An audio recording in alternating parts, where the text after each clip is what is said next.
Kak, mau bikin video nggak? Hah? Video apa? Video itu?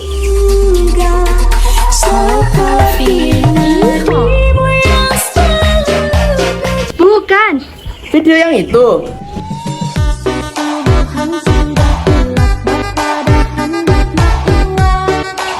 Bukan. Oh, video yang itu. Halo semuanya, perkenalkan kami dari kelompok 1. Ayo ikuti keseruan kita bikin video yel-yel bareng. A few moments later. Kelompok 1. Patimura. Siapa kita? Patimura. Tunjukkan aksimu. Rautku legam bukan karena pikiran. Rautku legam bukan karena pikiran. Rautku legam karena mikir yel-yelan. Rautku legam karena mikir yel-yelan. Oh ai, oh oh oh ai. Oh ai, oh oh oh ai. Hei, kelompok lain, lihatlah aksi kami. Hei, kelompok lain, lihatlah aksi kami. Lirik, jangan dilirik, lama bisa tertarik. Lirik, jangan dilirik, bisa tertarik. Kelompok 1 Patimura. Hahaha. Hihihi. Inilah kelompok 1. Hahaha. Hihihi. Kamilah Patimura. Duh, telat. Ya Allah. Yeah, yeah.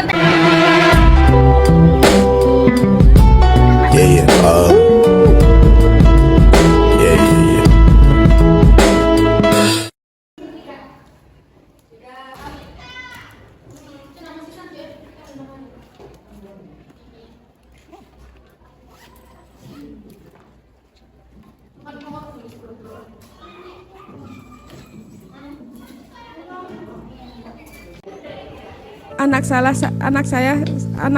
saya apa?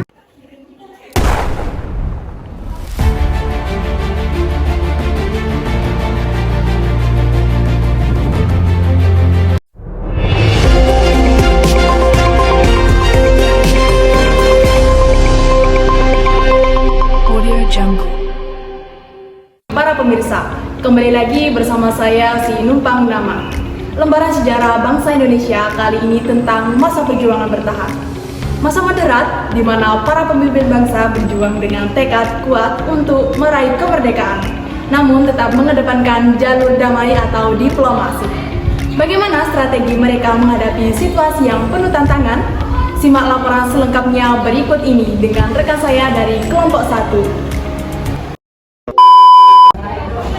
Pada pasca berakhirnya periode radikal muncul pemikiran bahwa gerakan tersebut sulit dilakukan dan hasilnya pun tidak sebaik yang diharapkan. Banyak tokoh pergerakan yang ditangkap dan diasingkan berkali-kali sehingga mematikan perjuangan bangsa Indonesia.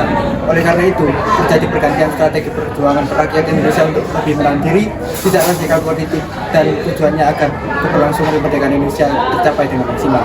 Perjuangan dalam Volksraad, Dewan Rakyat dan tokoh bersifat kooperatif dibentuk pada tahun 1916. Perjuangan parlemen Volksraad diharapkan lebih efektif untuk mencapai tujuan kemerdekaan Indonesia.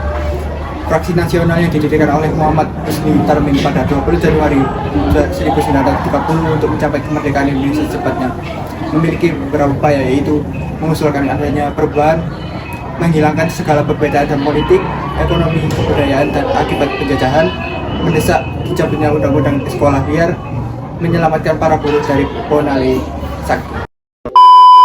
Petisi Sutarjo, gagasan dicetuskan oleh Sutarjo Kartohadikusumo pada tahun 1892 sampai 1976. Ketua Persatuan Pegawai Pestur atau Pamong Praja, Budi Putra, dalam sidang Volksraad pada Juli 1936 berisi, Yang pertama, Volkskrad menjadi parlemen sesungguhnya.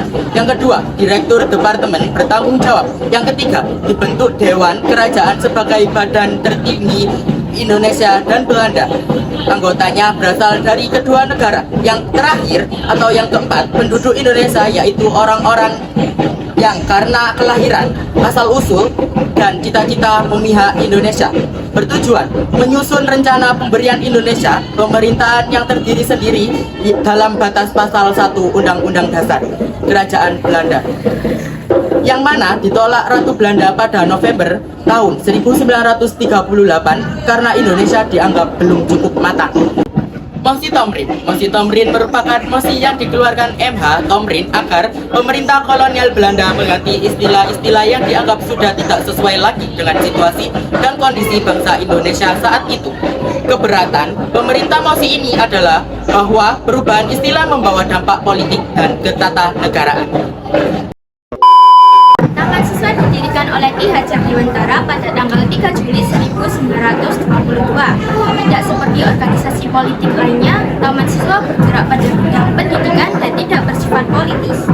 Taman Siswa memiliki 3 konsep pendidikan. Yang pertama yaitu ing ngasa sunggulodo, guru memberi tauladan pada siswanya. Yang kedua, ing madya mangun karso, guru memberi motivasi kepada siswanya, dan tuturi hendayani, guru memberi bimbingan siswanya. Barindra atau Partai Indonesia Raya merupakan gabungan dari dua organisasi utama, Budi Utomo dan Persatuan Bangsa Indonesia.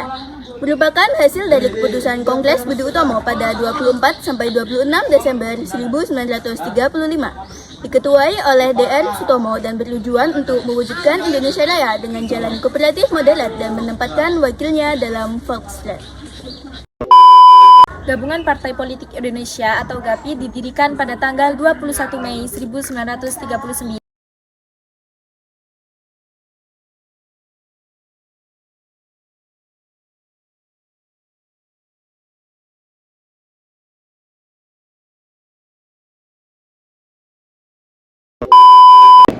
Komisi Pesanan dibentuk oleh pemerintahan kolonial Belanda dengan tugas melakukan penyelidikan dan perumusan kebijakan mengenai perubahan atau pembaruan ketatanegaraan di Hindia Belanda. Komisi ini dibentuk pada tanggal 14 Desember 1940 dan diketuai oleh Dr. M. H. Fisman. Nama lain dari Komisi Fisman ini adalah Komisi Statutory Concept How for Migran. Komisi Kisman mengenal respon dari gabungan Partai Politik Indonesia atau GAPI tentang desakan pembentukan parlemen dengan mengubah Dewan Rakyat atau Volkskrad melalui pemilihan anggota secara bebas yang mewakili semua bagian. Komisi Kisman membuka diskusi mengenai bentuk dan susunan ketatanegaraan Indonesia yang diinginkan. Pembentukan komisi dengan tugas yang sama juga dilakukan oleh Belanda. Menjelang akhir kekuasaan Belanda di Indonesia, Komisi Kisman melaksanakan penyelidikan dan memberikan laporan seluruh penduduk Jepang yang berisi tuntutan dan harapan masyarakat tentang sistem ketenagakerjaan yang adil dan baik. One eternity later. Masa perjuangan bertahan yang telah disebut moderat terjadi pada tahun 1930 sampai 1942. Bangsa Indonesia mulai mengandalkan berbagai organisasi. Belanda juga menjadi lebih kooperatif dan mau bekerjasama asal memberikan keuntungan bagi bangsa Indonesia. Udah nih.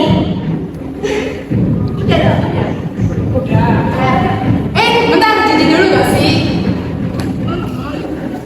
Jangan emot itu, Ibnu jangan emot, diam.